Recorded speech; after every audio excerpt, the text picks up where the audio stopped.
너희는 믿지 않는 자와 멍에를 같이 하지 말라. 의와 불법이 어찌 함께하며 빛과 어둠이 어찌 사귀며 그리스도와 벨리알이 어찌 조화되며 믿는 자와 믿지 않는 자가 어찌 상관하며 하나님의 성전과 우상이 어찌 일치가 되리요. 우리는 살아계신 하나님의 성전이라. 이와 같이 하나님께서 가라사대 내가 저희 가운데 거하며 두루 행하여 나는 저희 하나님이 되고 저희는 나의 백성이 되리라 하셨느니라. 아멘.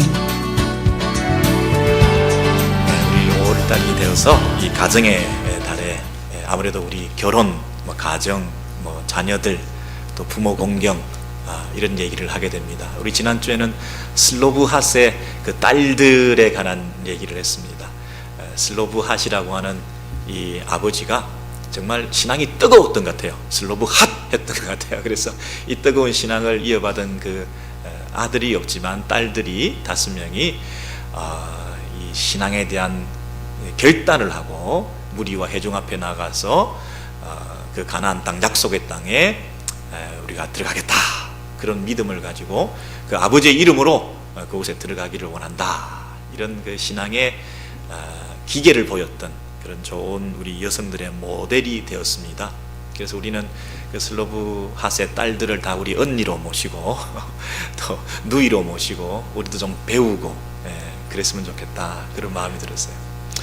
여러분, 이 이스라엘 사회에 있어서 신앙을 유지한다고 하는 것은 굉장히 그 당시에 열방에 있는 이방 국가들, 우상을 섬기는 하나님 외에 세상에 있는 그 이방신들을 섬기는 그 열방들 속에서 정말 나의 하나님, 우리 언약 관계에 있는 유일하신 참 하나님, 그분을 붙들고 살아가는 이 신앙생활이라고 하는 것이 그렇게 녹록하고 쉽지는 않았던 것 같아요. 왜냐하면 외부적인 유혹이 너무나 많고 또 약소국의 그런 서러움도 있었고, 그래서 힘 있는 나라가 외교력을 앞세우고 군사력을 앞세워서 공격을 하려고 할 때에 이스라엘이 고유의 그 신앙만을, 하나님만을 섬기는 이런 신앙을 계속 견지한다는 것이 참으로 어려웠던 것 같아요. 그래서 하나님께서는 계속해서 이스라엘 백성들에게 나만을 섬기라 이렇게 얘기하시면서 그 이방 사람들과 혼인하지 말라 이런 얘기를 자꾸 해주셔요. 그래서 이게 국제 결혼하지 마라 이런 뜻이 아니라, 잘못하면 결혼하게 되면 그들 속에 불신앙, 그들 속에 불순종, 이런 것들이 자기도 모르게 들어와서 이 가정이 파괴되고 이 가정이 기초 단위가 되어서 이 나라, 이 공동체 전체가 물이 들게 되어서 전체적으로 파멸하게 되는 신앙 공동체의 그 정체성을 잃어버리게 되기 때문에 결혼 문제가 아니라 이건 신앙 문제다. 그럴 때 특별히 이스라엘 왕들에게 이런 얘기를 많이 해주셨어요. 여러분, 그래서 그 열왕기상 11장에 우리 먼저 보시면 이스라엘 백성들 중에 제일 탁월했던 왕이 솔로몬 왕이었는데, 이 솔로몬 왕에게 뭐라고 얘기를 했냐면, 이방 많은 여인을 사랑하는 그 솔로몬에게 그 모압과 암몬과 에돔과 시돈과 헷이라고 하는 그런 이방 족속들의 그 여인들에게 마음이 뺏겨 있는 이 솔로몬에게 하나님께서 일찍이 너희는 저희들과 저희도 너희들과 함께 서로 통하지 말라 이렇게 말씀하셨어요. 왜 서로 통하지 말라고 했죠? 저희들이, 이방 사람들이 너희 이스라엘 사람들의 마음을 이렇게 돌이켜가지고 하나님에 대한 신앙으로부터 돌아오게 만들어서 저희들의 신들을 섬기고 따라가게 하게 할지 모르기 때문에 절대로 이방 여인들과 가까이 하지 마라 이렇게 말씀하셨다는 거예요. 그러나 그럼에도 불구하고 솔로몬이 저희를 사랑했다. 이방 여인들을 사랑했다. 그 이방 여인들의 그 아리따움, 이방 여인들의 그 부유함, 이런 것들에 취해서 그들에게 마음이 뺏겼다, 그렇게 말을 하고 있어요. 여러분, 그런데 그 뒤에 솔로몬이 나이 늙을 때에 이렇게 나와요. 솔로몬이 점점 나이가 들어 늙어갈 때에 이제 어떤 일이 벌어집니까? 왕비들이, 그 이방의 왕비들이 그 솔로몬의 마음을 돌이켜서 어디로부터? 하나님으로부터 돌이키게 해서 다른 신들을, 그들이 믿는 그 신들을 솔로몬 왕도 섬길 수 있도록 이렇게 따라가게 만들었기 때문에 이제 솔로몬이 이 말년에 악을 행하게 되어서 그 부친 다윗이 여호와를 온전히 쫓음같이 아니하게 되었다 그랬습니다. 여러분, fully 따라가지 않았다 그렇게 얘기를 했잖아요.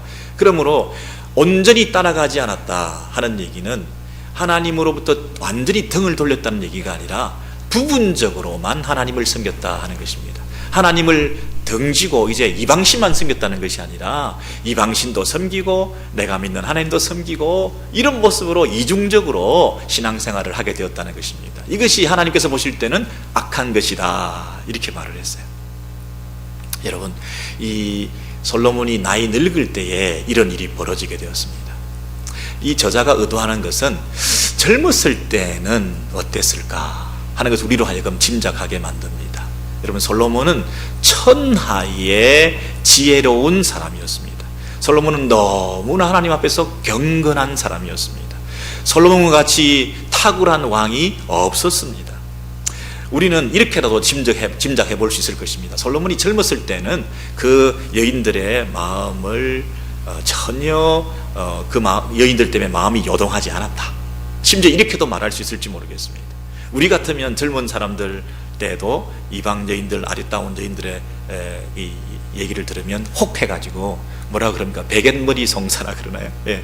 이런 얘기를 들으면 아내가 그렇게 얘기를 하면 막 다 그냥 들어주고, 아내가 섬기자 그러면 거의 가지고 뭐 이렇게 다 할 텐데, 이 솔로몬은 젊었을 때는 적어도 안 그랬을 것이라고 우리는 생각해 보는 거예요. 솔로몬이 아내와 이 후궁들이 700명, 300명 그래서 이 1000명이었습니다. 이 1000명의 이 여인들을 거느리는 이 이스라엘의 영적 지도자 솔로몬이 무슨 뭐 별일이 다 있지 않았겠습니까? 그런데도 이 솔로몬은 그 1000명이나 있어도 젊었을 때는 큰 하나님을 대적하는 일이 없었다. 왜냐하면 솔로몬은 너무나 경건하고, 솔로몬은 그 재판할 때 보십시오. 뭐 자기가 하나님 옆에 하나를 구하라 그럴 때 지혜를 달라, 내 백성을 잘 다스리도록 하기 위해서 하나님이여, 하나님께서 나에게 맡겨주신 당신의 백성을 잘 다스릴 수 있도록 나는 못하니까 하나님이 지혜를 주세요. 그럴 정도로, 그래서 그 분별력이 대단하고 판단력이 대단하고 하나님 앞에서 경건했기 때문에 그가 젊었을 때는 1000명의 이 아내와 후궁들이 있다 하더라도 그들이 뭐라고 하든지 하나님만 섬기고 백성들을 잘 통치했을 거예요. 아니, 그렇게라도 짐작해 보고 싶다는 거예요. 그러나 늙었을 때는 어떻게 됐냐는 거예요. 늙었을 때, 점점 나이 들어갔을 때는 아무리 천하의 솔로몬이라 할지라도 나이가 들면 마음이 약해지고 의지력이 결핍되고 판단력이 흐려지고, 그래서 나이가 들게 되면 아무래도 이 여인들의 계속되는 요구를 들어주게 되어서 fully 하나님을 따라가는 그 일에 등한히 하게 될 수 있었을 거라는 거예요. 여러분, 제가 처음에 이런 질문을 드렸습니다. 어떻게 하면 우리 가정이 행복할까? 건강할까? 우리 결혼 생활이 어떻게 하면 참 아름다울까? 우리 신앙생활이 어떻게 하면 끝까지 승리할 수 있을까? 여러분, 그런데 오늘 이 솔로몬의 이 경우는 젊었을 때는 문제 없었네요. 근데 늙었을 때에, 여러분, 신앙생활이라는 것, 결혼생활이라는 것이 처음에야 다 좋죠. 처음에야 다 허니문이죠. 근데 점점 나이가 들어서 분별력이 떨어졌을 때, 그때 판단력이 흐릴 때, 그때 혼자서 하나님에 대한 신앙을 견고히 붙들기 어려운데 동력자가, 신앙의 동지가, 평생의 동반자가, 참된 신실한 배우자가 함께 그 말년에 아름답게 믿음을 꽃피우는 아름다운 열매를 맺는 이런 가정생활, 결혼생활에 이 행복, 이 성공이 진정한 신앙생활의 승리일 수 있는데, 그러면 솔로몬의 경우에는 이 결혼 생활과 가정 생활이 성공했다고 말할 수 있을까요? 말년에 이 꼴인데 우리가 길게 봐야 되지 않겠습니까? 믿는 사람과 믿지 않는 사람이 결혼을 해서 처음에 얼마나 행복합니까? 여러분, 누구를 만난들 처음에야 행복하지 않는 결혼 생활이 있나요? 아름답습니다. 젊습니다. 풋풋합니다. 감미롭습니다. 신앙 고백, 사랑의 고백, 신앙생활, 결혼생활 모든 면에서 처음에는 더할 나위 없이 이보다 더 좋을 수는 없을 정도로 그런 행복한 모습을 갖추고 있습니다. 애틋합니다. 눈물이 납니다. 감동적입니다. 여러분, 결혼식 가가지고 믿든지 안 믿든지 결혼식에 청춘 남자가 모여서 결혼하는 그 모습을 보면서 얼마나 찡합니까? 그렇게 아름답고 화려한 결혼식과 결혼 생활이 처음에 시작되는 것 당연하죠. 근데 여러분, 조금만 지나보십시오. 이게 부작용이 나타나기 시작하는데, 아니 솔로몬 같은 경우는 젊었을 때는 그런 일이 전혀 없었다. 끝까지 경건하게 갔다. 1000명이 후궁들이 눈앞에 어른거리고 뭐라고 베갯머리 송사를 한다 하더라도 나는 끝까지 신앙생활 잘했다. 하나님을 섬겼다. 1000명이 나 앞에 왔다 갔다 하면서 별 일이 다 있다 하더라도 나는 그래도 믿음을 지키면서 하나님의 백성으로 하나님의 맡기신 그 사명을 잘 감당했다. 그렇다 할지라도 솔로몬의 말년에 여러분 이런 일이 있었다고 한다면 이것이 솔로몬 전체의 가정생활과 결혼생활의 신앙생활의 성공인가, 행복인가, 승리인가 우리가 질문할 수 있어야 되지 않겠습니까? 그렇다면 하나님께서 솔로몬에게 네가 이방 여인과 가까이 하지 말라 라고 처음 했던 그 명령대로 이방 여인과 결혼하지 말았어야 한다고 하는 이 중차대한 하나님의 명령이 솔로몬이 힘이 있고 권력이 있고 돈이 있다 보니까 남의 얘기를 안 듣기 시작해서 괜찮다고, 나는 할 수 있다고 자기 감정에 충동에 먼저 마음이 동해가지고 그 많은 후궁들을 맞아들일 때에 이제는 1명 맞아들일 때는 2명 맞아들일 때는 이 감각이 있다가 나중에는 1000명을 맞아들여도 감각이 없을 정도로 이렇게 후궁들에게 이방 여인들에게 빠져있는 이 솔로몬이 이 말년이 이렇게 망하게 되었을 뿐 아니라 그 모습을 보고 자랐던 솔로몬의 자녀들은 어땠을까요? 솔로몬이 많은 후궁들을 거느리고 그렇게 살아가는 모습 속에서 이방 여인들을 통해서 자라난 그 자녀들은 어떻게 됐을까요? 어머니의 이방 여인의 모국어를 배우고 그 어머니의 영향을 받으면서 그 어머니가 섬기는 이방신을 섬기면서 그 후손들이 어떻게 되었을까요? 자녀 교육이 남편과 아내가 한 마음을 가지고 한 신앙을 가지고 열심히 기도하고 얼마나 피와 땀을 흘리면서 자녀를 위해서 우리가 노력을 해도 이 자녀가 경건한 후손으로 배출될까 말까인데 서로 다른 신앙을 가진 사람이 이 자녀들을 양육하고 키운다고 할 때 이 자녀가 경건하게 그 후손들이 배출될까요? 세상적으로는 화려한 그리고 인간적으로는 대단한 사람들이 되어 있을지 모르지만 하나님의 자녀들로서 언약의 백성의 후손으로서 그렇게 솔로몬의 그 아들들이 잘 믿음으로 자라났을까요? 여러분 역사를 통해서 아시다시피 그 솔로몬의 후예들의 그 아들들의 싸움과 분쟁과 다툼과 반역들이 일어나서 결국은 이 솔로몬 시대의 통일 왕국이 분열 왕국으로 나누어지고 결국 이 솔로몬의 그 왕국은 패망해서 그 나라가 망하게 되었잖아요. 솔로몬 때부터 이 점점 가라앉아 가지고 이 이스라엘의 이 배가 침몰하게 되었잖아요. 파선하게 되었잖아요. 포로로 잡혀가게 되었잖아요. 이스라엘의 이 비극적인 역사에 그 원인 제공이 무엇으로부터 말미암았다고 감히 단언해서 말할 수 있나요? 솔로몬의 불신 결혼이었잖아요. 여러분 오늘 이 시대에 건강한 가정을 세우기 위해서 여러 가지 학설도 많습니다. 남편과 아내가 이런 테크닉이 있어야 되고 이런 어떤 상담을 받아야 되고 이런 어떤 그 이론을 잘 습득해서 프랙티스해야 되고 다양한 그 가정 생활에 대한 이론들이 많이 있을 것입니다. 행복한 가정이 되기 위해서는 건강한 가정생활, 행복한 결혼생활 되기 위해서는 이렇게 해야 된다. 근데 다 옳습니다. 그러나 가장 기초가 되는 것부터 우리가 소홀히 여길 때가 없지 않아 있는 것 같습니다.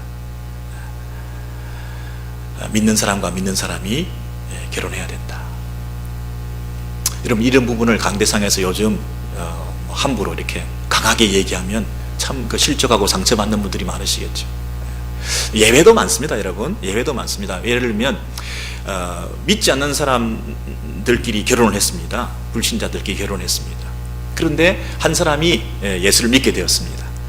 그러면 결과적으로 나도 모르게 불신자하고 결혼한 꼴이 되잖아요.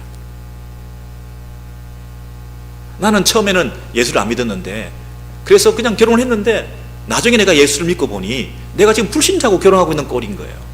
그러니 이게 하나님 명령을 어긴 겁니까? 이런 경우도 있죠. 또 어떤 경우는 정말 저 형제를 위해서 하나님께서 나를 붙여주시는가 보다, 이런 마음이 들어요. 저 자매를 위해서 하나님께서 나를 이렇게 만나게 해주시는가 보다. 그래서 저 믿지 않는 저 형제 자매를 내가 구원하기 위해서 정말 내가 일생을 걸고서라도 내가 구원의 어떤 그 감격을 가지고 영혼 구원의 열정을 가지고 저 형제 하나라도 바로 세워서 한 사람이라도 바로 세워서 잘 예수 믿게 만들면 내 인생은 그래도 그나마 성공한 거 아니겠냐, 이런 또 사명감을 주셔가지고 그렇게 불신 결혼을 감행할 수도 있었을 것입니다. 또 어떤 사람은 믿기 전에는 진짜로 믿겠다고 혈서까지 쓰고 결혼하기 위해서, 성납받기 위해서 반드시 교회 간다고 철두철미하게 약속했는데 결혼하고 나니까 막상 딴소리를 합니다.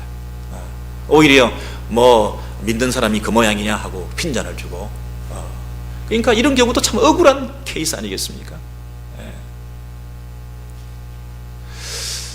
또 어떤 경우가 있을까요?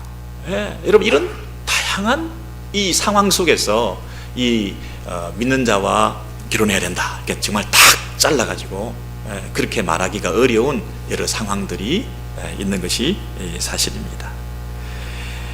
사실은 또 믿는 사람들끼리 결혼을 했다고 하는데 막상 결혼해서 보니까 이게 믿는 게 아니에요.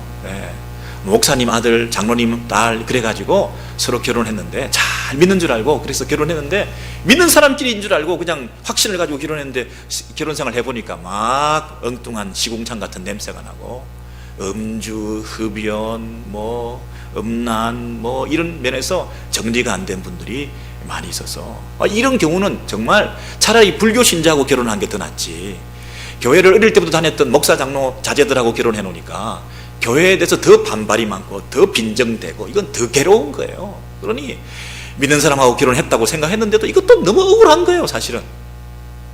그런 면에서 여러분 신자하고 결혼해야 된다 이렇게 한마디로 율법적으로 정죄해서 그렇지 않은 것에 대해서 이렇게 다 넣고 불법을 감행했다 이렇게 말하기가 참 어려운 시대에 우리가 살고 있어요. 아니 요즘은 정말 사익감이라고 데려왔는데 남자만 데리고 오면 다행이잖아요. 며느리감이라고 데려왔는데 여자만 데리고 오면 다행이지. 거기다가 무슨 예수 믿냐, 뭐 어느 피부 색깔이냐, 어느 뭐 인종이냐 이런 걸 따질 형편이 아닐 정도로 이 배역한 시대에 우리가 이렇게 좁게 예수 믿는 사람끼리 결혼해야 돼 이렇게 말한다는 것이 얼마나 저도 하기 어려운 말인지 여러분 이해하실 것이에요. 여러분 그러나 예배도 있고 또 케이스마다 다른 어떤 상황들이 있는 것을 충분히 인정하면서도 오늘 말씀에 의해서 원칙은 우리가 분명히 붙들어야 되겠다. 어떤 예외적인 성공 케이스를 가지고 그것을 특수한 케이스를 일반화시켜서 다 나도 그렇게 해야 되겠다 그렇게 하면 피눈물 흘릴 일이 한두 번이겠습니다. 그리고 언제 그렇게 전도에 열정이 있었다고 평소에 전도도 안 하던 사람이 눈에 먼 형제만 나타나면 내가 전도해야 되겠다, 언제부터 그렇게 전도 열정이 생긴지 모르겠어요. 그러니 여러분 이게 다 자기 본성, 죄성 이런 것들로 인해서 우리가 실수하게 되는 케이스가 많지, 정말 냉정하게 솔직하게 하나님 앞에서 이 말씀을 근거해서 진정한 행복한 결혼생활, 진정한 승리하는 말년까지 마지막까지 경건함을 유지할 수 있는 신앙생활, 행복한 결혼생활뿐 아니라 당대뿐 아니라 다음 세대 우리 자녀들을 위해서라도 소모적으로 부모 사이에 남편과 아내 사이에 어려움을 겪지 않고 태어나는 그 아이를 하나님의 자녀로 경건하게 어릴 때부터 잘 키워서 다음 세대에 아름다운 후손으로 배출하기 위한 그런 후대까지 내다보는 신앙생활의 아름다운 결혼생활을 위해서 우리가 해야 될 가장 중요한 한 가지 선택은 경건하고 신실한 믿음의 배우자를 만나는 것이라는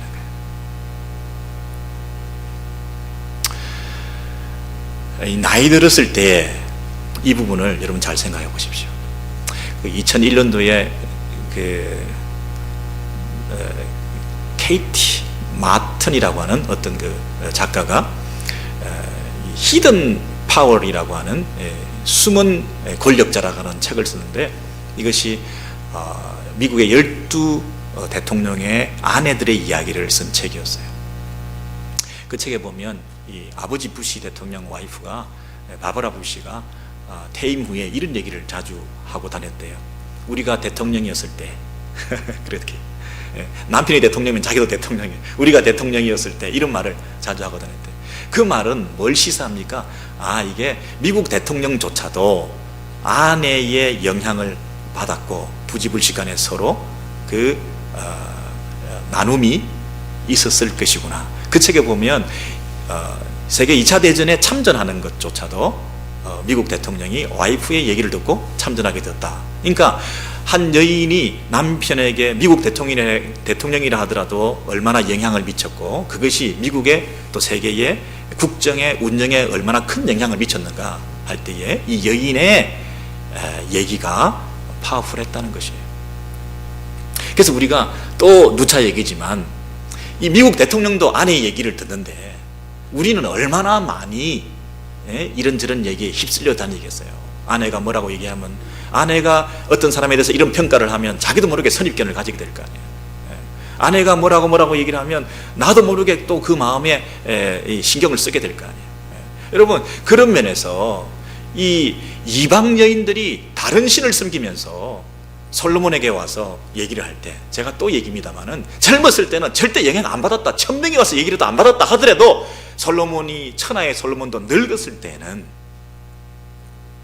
그런 영향을 받게 되었다고 한다면, 우리가 지금 현재 결혼생활 잘하고 있다 장담 못한다는 거죠. 우리 자녀들이 지금 결혼생활 행복하다 이렇게 장담 못한다는 거죠. 우리 신앙생활 지금 아주 행복하고 잘 되고 있다 이렇게 장담 못한다는 거죠. 우리가 지금 현재 누구를 만나서 누구와 살고 있느냐, 어떤 목표를 향하여 가고 있느냐, 어떤 지향점을 가지고 한 몸을 이루어서 하나님 앞에서 살아가고 있느냐, 이게 중요하다는 거 아니겠습니까? 우리의 목표가 행복입니까? 성공입니까? 승리입니까?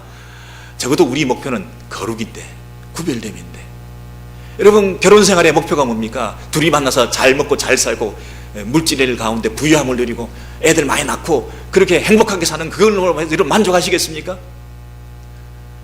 우리 결혼생활의 목표는 거룩인데, 구별됨인데, 세상과는 다른 어떤 하나님의 뜻을 이루는 것인데, 부족하지만 그래도 실패하면서도 실수하면서도 그래도 우리가 가야 될 방향은 같아야 되지 않습니까? 우리가 함께 만나서 시너지 효과를 이루어서 하나님의 뜻을 순종하는 것을 향해 가야 되는데, 함께 손잡고 이 배우자가 내 뜻을 따라라 이러면 그 상대방 배우자는 어떻게 하나님의 뜻을 따라갈 수 있습니까?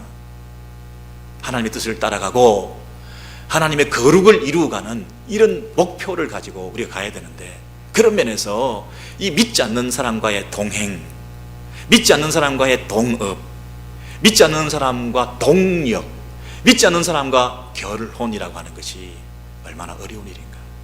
이걸 우리가 분명히 해야 될 때가 되었다는 것입니다.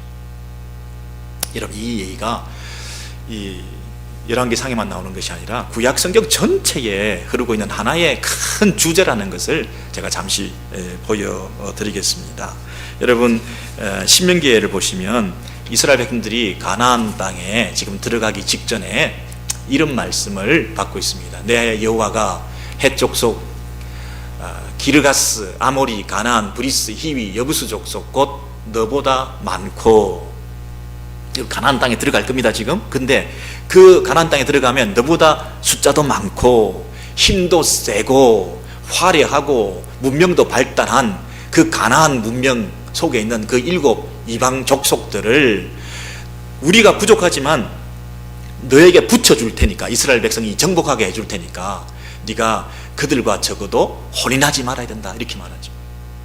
내게 붙여 너로 치게 하시리니 그때에 너는 그들이 아무리 화려하고 멋있다 하더라도 그들과 짝하지 말라고 얘기하는 거죠. 혼인하지 말지니 내 딸을 그 아들에게 주지 말 것이고 그 딸로 네 며느리를 삼지 말 것은 그가 네 아들을 유혹하여 그로 여호와를 떠나고 다른 신들을 섬기게 함으로 여호와께서 너희를 진노하고 너희를 멸하실 것이다. 여러분, 결혼은 한 부부가 들어가서 누구를 사랑하는 사람을 만나서 눈에 반해가지고 만나서 결혼하고, 우리 아들이 그 가나안 땅에 들어갔는데 그 가나안 땅에 이미 자리를 잡고 있는 화려하고 재벌집에 이쁘고 학벌 좋고 그런 어떤 사람과 만나서 한 부부가 결혼하게 돼서 결혼하게 했습니다. 한 부부가 만나서 결혼하게 된 게 아니라, 이것은 무슨 문제냐면 한 민족이 망하느냐, 한 민족이 하나님의 진노를 받느냐 하는 문제가 될 수 있으니 너는 절대로 그렇게 하지 마라, 그렇게 말하고 있어요. 여러분, 이 이스라엘 백성들이 그래서 이제 가나안 땅에 들어왔습니다. 그래서 이제 가나안 땅에 여호수아를 앞세우고 들어와 가지고 가나안 땅을 정복했습니다. 근데 가나안 땅에 다 정복하고 완벽하게 정복은 아직 하지 않았는데 이 여호수아가 죽을 때가 됐어요. 그래서 여호수아서를 보시면요, 23장에 이런 말씀이 있습니다. 자, 보시면 23장 1절에서 그 가나안 땅에서 여호수아가 이제 이렇게 말합니다. 나는 나이가 늙었다. 그런데 아직도 정복하지 못한 남아있는 이 나라의 땅들이 좀 있다. 정복하고 땅을 분배해서 이제 다 차지했는데 아직도 조금 남아있는 게 있다. 근데 나는 나이가 많다. 근데 내가 이제 이 상황에 내가 유언처럼 너에게 할 말이 있다. 그 유언 중에 제일 중요한 게 뭐냐면, 너희 중에 남아있는 이 나라들 중에 들어가지 마라. 그 신들의 이름을 부르지 마라. 오직 너희 여호와를 가까이 하기를 지금까지 해오던 것처럼 그렇게 해라. 너희가 만일 돌아가서 퇴보하여 이 민족을 친근히 하여 그 남아있는 민족들하고 가까이 지냄으로 말미암아, 붙어 있음으로 말미암아 더불어 혼인하며 인터메리, 서로 주고받는 이 아내가 되고 사위가 되고 며느리가 되고 하는 이런 피차 결혼을 하게 되면, 왕래 결혼을 하게 되면 그들이 너희 올무가 되며 또 뭐가 돼요? 덫이 되며 뭐가 돼요? 옆구리에 채찍이 되고 그리고 눈에 가시가 된다. 필경은 그래서 여호와께서 너희에게 주신 이 아름다운 땅에서 멸절하리라 그랬습니다. 여러분 잘 생각해 보세요. 가나안 땅에 들어갔습니다. 그들과 결혼하지 말라. 들어가서 그들을 정복했습니다. 이제 땅이, 정복하지 못한 땅이 조금 남아 있습니다. 그들의 그 원주민 족속들이, 이방 족속들이 조금 남아 있습니다. 근데 여호수아가 유언을 합니다. 그들과 결혼하지 마라. 끝까지 이 명령을 지켜라. 근데 만약에 그들과 결혼하게 되면, 원래대로 돌아가면 너희들은 결국 망하게 될 것이다. 그리고 그들이 평생에 너희의 올무가 되고 덫이 되고 채찍이 되고 눈에 가시가 될 거다. 그리고 이 아름다운 땅에서 너는 망하게 될 것이다. 여러분, 이 말씀이 얼마나 위험한 말씀입니까? 근데 이스라엘 백성들은 이 말씀을 어떻게 들었을까요? 이미 대세는 기울였고 땅은 다 정복했어. 근데 좀 남아있는 제 족속들 중에 아리따운 여인인 내 아내로 삼고 내 며느리를 삼아서 뭐 그렇게 큰 중요한 일이 있겠냐, 이렇게 생각할 수 있었겠죠. 여러분, 한 번의 이방 여인과의 불신 결혼인데요, 그것이 평생의 내 인생의 올무가 되고 덫이 될 수가 있고 눈에 가시가 될 수 있고 내 옆구리에 채찍이 될 수가 있다는 것이죠. 그리고 지금까지 그렇게 숱하게 승리해 왔는데, 많은 땅을 정복했는데, 고지가 바로 적인데, 근데 그 남은 땅, 그 땅의 백성들과 짝하는 바람에 지금까지 해왔던 것 다 수포로 돌아간다는 거예요. 지금까지 수고하고 애썼던 것이 아무 의미가 없게 된다는 거예요. 또 섞이게 되니까, 마지막에 결국엔 섞이게 되니까, 솔로몬이 말년에 실패했던 것처럼 이 이스라엘이 또 마지막에 그 고비를 넘지 못하고 또 원래대로 퇴보하고 돌아가서 또 이방의 영향을 받아 하나님만 풀리 전심으로 섬기는 그 일에 실패하게 되면 하나님이 또 너희를 멸하실 것이다. 여러분, 아무리 열심히 그동안 해왔다 하더라도 이게 마지막에 잘못되면, 자녀들이 아무리 학업을 많이 해서, 자녀들이 아무리 돈을 많이 벌어서, 자녀들이 아무리 비즈니스를 많이 해서 내 인생이, 내 자녀들이 이렇게 든든히 세워졌다 할지라도 마지막 이 고비를 넘지 못하면, 이 이방 여인들의 마음이 뺏기게 되면 이게 무슨 소용이 되냐. 그게 숲으로 돌아가는데, 정복전쟁을 해서 이렇게 많은 땅을 정복했는데 그 남은 족속들 몇 사람들에게 마음이 뺏겨서 하나님 섬기는데 등한히 하게 되면 네가 그 아름다운 땅에서 멸절되리라. 여러분, 환경이 무슨 소용이 있습니까? 좋은 조건이 무슨 소용이 있습니까? 아름다운 땅에서 멸절되는데, 아름다운 집에 살면서 뭐합니까? 가시고 온통 채찍이고 덫에 걸려가지고 꼼짝 못하고 눈에 가시가 돼가지고 고통스러운 눈물을 흘리는 그런 가정생활, 결혼생활이 되고 마는데, 아름다운 집, 아름다운 땅, 환경이, 조건이 좋으면 뭐합니까? 지금 내가 망해가는데, 아픈데, 고통당하는데 이런 일을 당하게 될 것입니다. 여러분, 너무나 진지하게 이렇게 심각하게 말하니까 참 부담이 되는 말씀입니다. 여러분, 에스라서 9장을 보시면 이런 부분에서 한 번 더 이렇게 언급하고 있습니다. 그 이스라엘 백성들이 그 가나안 땅에서 결국에는 그들과 짝하면서 하나님 보실 때에 악을 행했기 때문에 하나님께서 그 이스라엘 백성들을 멸절시켰다. 그 아름다운 땅에서 멸망시켰습니다. 그래서 그들이 포로로 잡혀갔습니다. 바벨론 포로로 잡혀가지고 포로 생활했습니다. 그래서 그 죄의 대가를 지불하고 돌아왔습니다. 그래서 다시 이제 가나안 땅에서 성전 건축을 하고 새롭게 시작합니다. 자, 근데 그 상황에서 이렇게 얘기합니다.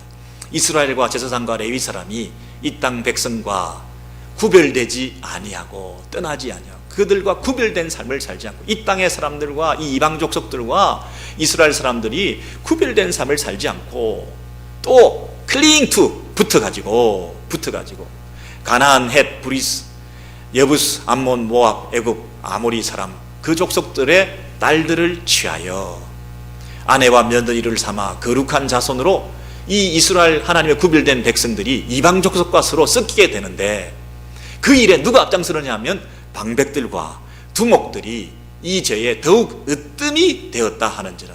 이게 기가 찰 노릇이거든요.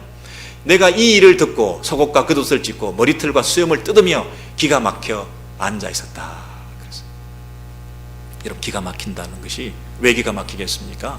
아니, 백성들을 잘 지도하고 모범을 보여야 되는 이 일에 대해서 가장 귀한 본을 보여야 될 지도자들이 오히려 앞장서 가지고 이 일에 으뜸이 되었다. 이방 족속과 서로 섞이게 되는, 그들의 딸을 취하고 아내와 며느리를 삼는 이 일에 앞장서게 되었다. 야, 그 괜찮은 집안이더만. 야, 그 신앙이라는 게 무슨 소용이 있어? 야, 일단 먹고 살아야지. 신앙생활이 밥 먹여줘. 야, 요즘 교회 안에 믿음 있는 사람도 드물고 신실한 능력 있는 청년들도 없는데 어디서 교회 안에서 믿는 사람을 구해? 그냥 능력 있는 사람 만나서 잘 저들이 살면 됐지. 이런 식의, 오히려 지도자들이, 오늘날 이 시대의 목사와 장로들이 자기 아이들, 딸 결혼시키면서 불신 결혼을 자행하면서 참 큰일입니다, 기도해 주세요, 이런 자세도 아니고 떳떳하게 대놓고 이게 잘 나갑니다 이렇게 자랑하고 있는 이런 모습을 보니까 기가 막힌다는 거예요. 기가 막혀요. 뿐만 아니라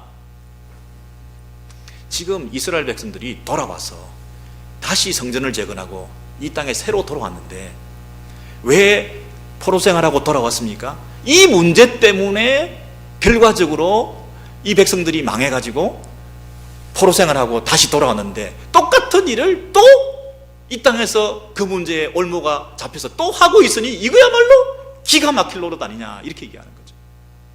이 이스라엘 백성들이 왜 역사를 통해서 배우는 게 전혀 없냐. 참 희한하게도 사람들은 역사를 통해서 배우는 게 없습니다. 똑같은 일을, 똑같은 실수를 되풀이하고 있어요. 여러분, 이 에스라 시대의 당대에 살았던 느헤미야라고 하는 선지자가 있었는데요, 이 느헤미야가 마지막으로 이렇게 말합니다. 느헤미야 13장에 보시면, 내가 책망하고 저주하며 그들 중 몇 사람을 때리고 그 머리털을 뽑고 너희 딸들을 그들의 아들들에게 주지 말고 너희 아들이나 너를 위하여 그들의 딸을 데려오지 않겠다고 하나님을 가리켜 맹세하라. 맹세하라. 여러분, 이 얘기가 그 앞에 무슨 얘기가 있냐면요, 이 이스라엘 사이에서 이렇게 얘기를 해보니까 그 그 1세대 말고 2세대 있죠. 유다 자손의 2세대 자녀들하고 대화를 이렇게 해보니까 얘들이 유다 말을 모르는 거예요. 거의 절반이나 유다 모국어를 모르는 거예요. 무슨 말을 잘하느냐 하면 이방 나라 말을 잘하는 거예요. 왜? 어머니가 이방 여인들이니까 어머니의 모국어를 배웠을 거 아닙니까? 하나님 아버지 신앙을 물려받은 유다 자손들이 유다의 그 언어를 모르고 이방 나라들에 더 능통한 게 태반이니까 이게 얼마나 희한한 일입니까? 그러면서 이 이방 결혼한 것에 대해서 이 선지자가 책망하고 저주하면서 그들 중에 몇 사람을 머리털을 잡아 당기면서 막 때리면서 울분을 토하면서 이럴 수가 있느냐? 너희들 절대 그렇게 하지 않겠다고 맹세해라. 하나님 앞에 맹세해라. 그러면서 뭐라고 그 다음에 얘기하느냐 하면 옛적에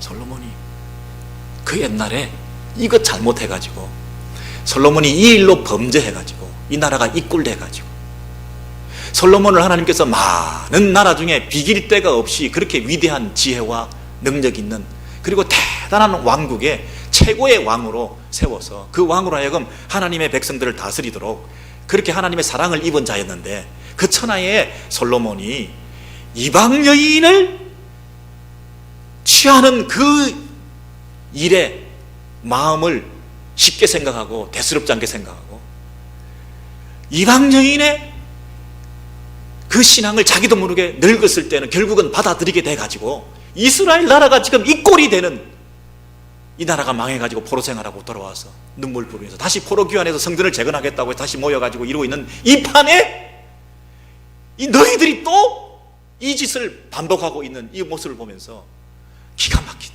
그러면 이거는 안 되지 않냐? 에? 이건 인간적으로 생각해서도 이건 말이 안 되지 않냐? 내가 하나님의 백성의 영적 지도자로서 이거는 진짜 있을 수 없는, 이거는 내가 막아야 되지 않나? 요즘 세상 풍적 어떻던들 지도자들이 다 요즘 그렇게 하고 있고 세상 사람들이 다 그렇게 하고 있다 한다더라도 이 이스라엘의 이 느헤미야 선지자가 이거는 안 되지, 이거는 안 되지, 머리채를 잡고 끌어지면 때리고 난리를 치면서 이거는 안 된다, 이거는 안 돼, 정말 그렇게 절규하며 부르짖으면서 너희가 이방 여인을 아내로 맞아 또 이 큰 죄악을 행해서 하나님께 범죄하는 것을 내가 어찌 또 용납하겠냐, 이 꼴을 보면서 역사의 교훈을 우리가 보면서 그 옛날의 그 과거를 우리가 다 알면서 우리가 몸소 그 죄를 치르고 대가를 지불해서 이렇게 고생하고 돌아왔으면서도 똑같은 짓을 왜 또 그렇게 하고 있느냐? 눈앞에 아름다움에 취해서 자기도 모르게 마음이 가고 손이 가고 자기도 모르게 그 이방의 그 화려함과 부유함에 취해서 내 딸을 보내고 잘 먹고 잘 살아라. 그리고 그 백그라운드를 이용해서 나도 한번 잘 먹고 잘 살아보겠다.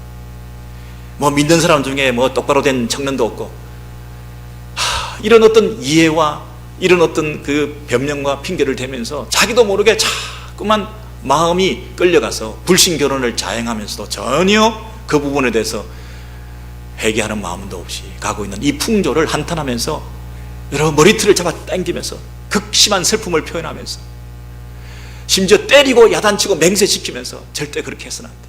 이것이 영적 지도자로서 이 시대에 정말 분별 있게 선언해야 되는 참 마지막 보루와 같은 이 하나님의 명령을 수행하는 바른 자세가 아니겠는가. 이 시대에 폐역하고 완악한 세상 가운데 세상이 교회를 조롱하고 멸시하고 있지만 그러면 교회가 다시 한번 새로워지고 교회가 교회다워질 수 있는 유일한 길이 뭔가? 여러분 이게 바로 지름길 아니겠는가?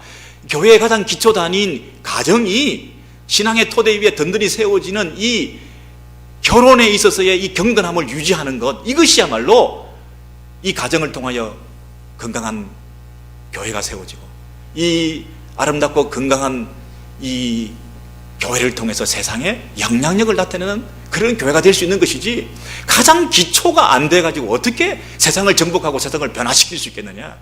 교회의 존재 가치가 없게 만드는 이 불신 결혼이라고 하는 것을 이렇게 절규하면서 막고 있는 이 마음을 오늘 본문을 통해서 우리는 확인하게 되는 것입니다. 여러분, 예배도 많고 또 이런 부분에서 함부로 쉽게 말할 수 없는 그런 부분들이 있지만, 구약 성경 전체에서 흐르고 있는 이 하나님의 마음, 당신의 백성 이스라엘 공동체, 구약의 교회를 향해서 가지신 그 하나님의 심정을 생각하고, 그 하나님께 세우신 지도자를 통해서 지금 선포하는 메시지를 통해서 우리가 무엇을 붙들어야 될 것인가, 어디서부터 새로 시작해야 될 것인가, 우리 자녀들을 위해서, 자녀 손들을 위해서 우리가 기도할 때 가장 기도의 우선순위에 두어야 될 제목이 무엇일까 하는 것들을 점검하게 되지 않습니까? 여러분, 구약만 이렇게 얘기하고 있습니까? 마지막으로 우리 신약성경 한 구절 보고 우리 마무리하도록 하겠습니다. 고린도후서 6장 14절에서 16절의 말씀을 보시면 우리 같이 한번 한 목소리로 읽으시겠습니다. 시작. 너희는 믿지 않는 자와 멍에를 함께 매지 말라. 의와 불법이 어찌 함께하며 빛과 어둠이 어찌 사귀며 그리스도와 벨리알이 어찌 조화되며 믿는 자와 믿지 않는 자가 어찌 상관하며 하나님의 성전과 우상이 어찌 일치가 되리요. 우리는 살아계신 하나님의 성전이라. 하나님께서 이르시되 내가 그들 가운데 거하며 두루 행하여 나는 그들의 하나님이 되고 그들은 나의 백성이 되리라. 나는 그들의 하나님이 되고 그들은 나의 백성이 되리라. 이 언약 관계죠. 하나님과 우리 사이에 언약이 있다. 그리고 하나님 우리 사이에 거하신다. 그래서 우리는 하나님의 뭐라? 성전이라. 여러분, 거룩이죠. 성전은 거룩한 전이죠. 여러분, 결혼생활, 신자들의 모임, 교회, 공동체, 이게 다 뭐가 됩니까?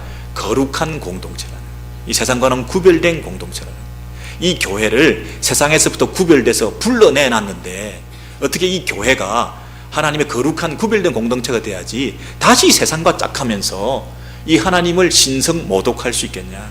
너를 분리해서 구별해놨는데 너희들이 누구랑 결혼하느냐? 세상 사람과 결혼하고 세상 사람과 동력하고, 그러면 너희들은 나의 거룩성을 모욕한 꼴 아니냐? 하나님의 성전이라. 결혼과 우리 신앙생활과 성도의 삶의 목표가 거룩이라. 거룩에 초점을 맞춰야 되는데, 세상과 구별된 것에 초점을 맞춰야 되는데 왜 성공이다, 행복이다, 부요다, 거기에 초점을 맞추느냐? 우리 자녀들의 결혼 생활을 여러분께서 어디에 초점을 맞추시겠습니까? 우리 자녀들이 결혼해서 하나님의 백성으로 거룩하게 살기를 원하십니까? 행복이다, 성공이다, 거기에 초점을 맞추시겠습니까? 여러분, 여기서 멍에를 함께 매지 말라 그랬죠? 그래서 파트너십, 함께하며, 펠로십, 사귐이 있고, 그리고 조화, 하모니를 이루고, 그리고 상관하며, 함께, in common, 그리고 agreement, 일치하고, 이런 단어들을 생각해 보세요. 여러분, 함께하고, 동력하고, 사귐이 있고, 조화를 이루고, 서로 깊은 하나됨이 있고, 일치가 되고, 연합이 되고, 이런 단어들을 생각해 보세요.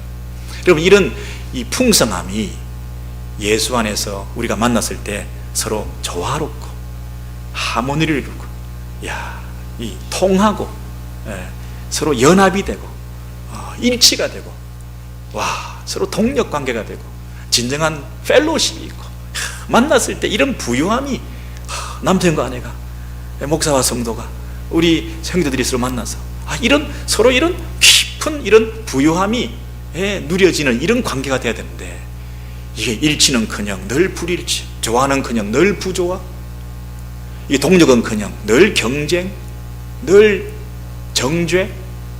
여러분, 이렇게 되면 이게 얼마나 가시 같고, 얼마나 이것이 덫에 걸린 것 같고, 이걸 뭐라고 표현했냐면 멍에를 함께 메고 간다, 이런 표현을 썼어요. 여러분, 그 그림을 보여드리겠는데요. 멍에, 이 소가 서로 두 마리가 이 멍에를 메고 가잖아요. 이 목을 이렇게 조아가지고 이 두 마리가 이렇게 가는 거잖아요. 이렇게 가는데 이 소 두 마리가 사이즈가 또 비슷해야 되고요.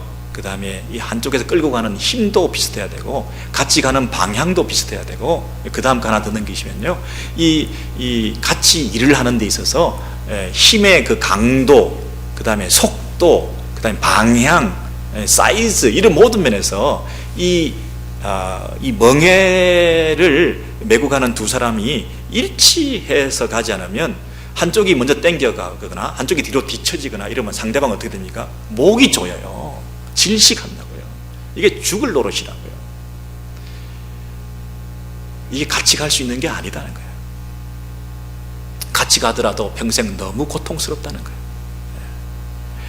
여러분, 우리가 오늘 친교부에서 운동회를 하게 되는데요. 우리 형제들이 모여서 운동회를 하는데, 그 자녀들과 우리 아버지와 부모님들이 이게 2인 삼각 경기를 할 때가 있잖아요.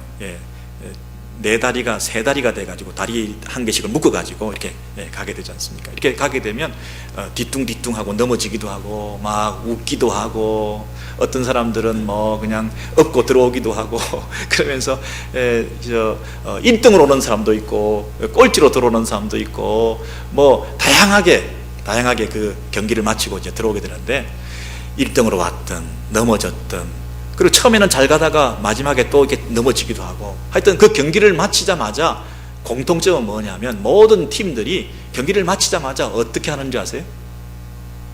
빨리 그 끈을 풀어버려요. 이 불편했던 거예요. 이러고는 못 산다는 거예요. 잠시 이렇게 있을지 몰라도 계속해서 이렇게 살 수는 없다는 거예요.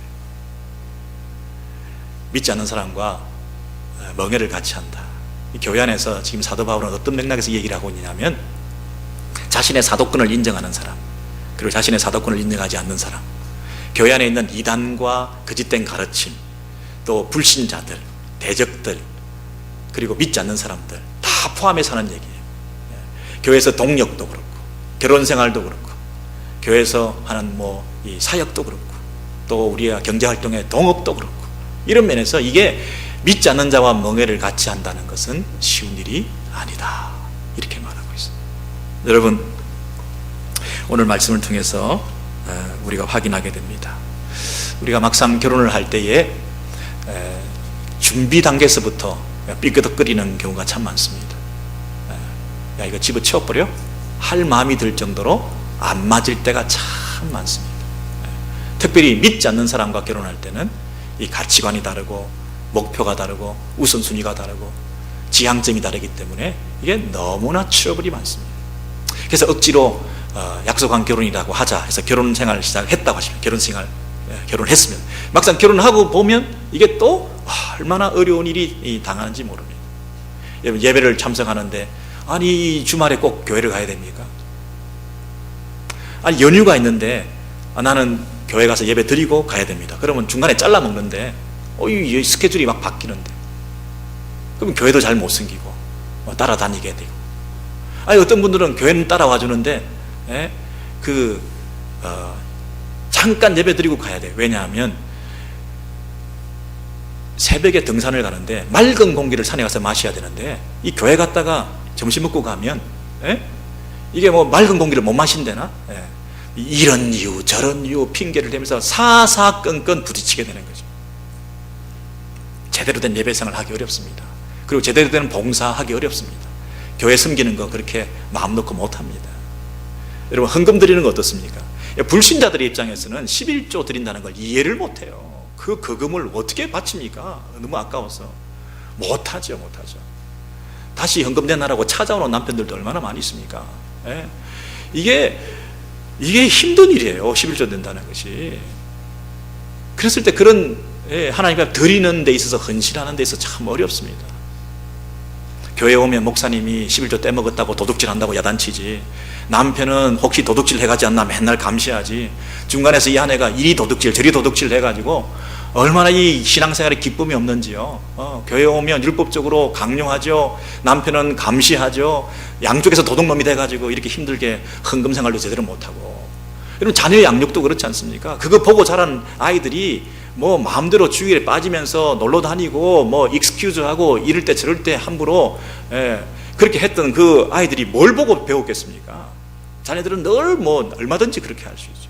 그러니 여러분, 이렇게 예외도 있지만 참 눈물의 인고의 세월을 보내서 믿지 않는 배우자를 믿게끔 한 그런 참 귀한 그 은혜도 있기도 하지만, 거의 대부분의 경우에는 이게 너무나 힘든 과정을 되풀이할 수밖에 없고, 평생이 올무가 덫에 걸려서 고통하고, 그리고 정말 경건한 하나님이 원하시는 그 뜻을 따라 순종하는 그런 하나님의 꿈을 이루어드리는 과정이 되기 어렵고,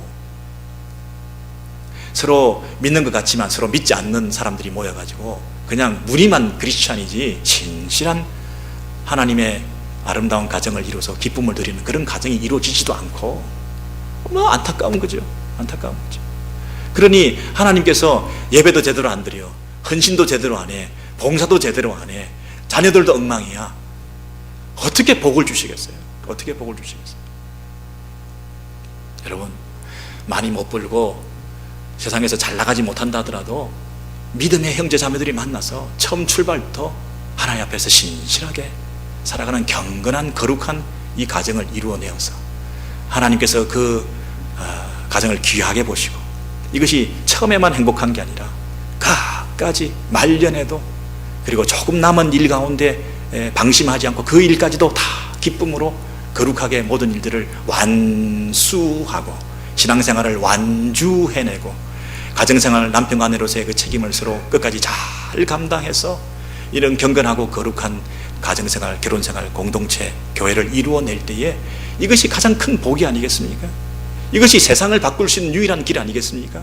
이것이 이스라엘의 미래가 있는 신앙 공동체의 장래가 달린 가장 기초적인 중요한 가장 핵심적인 문제 아니겠습니까? 이 부분을 요즘 너무 많이 무시하고 있지 않나.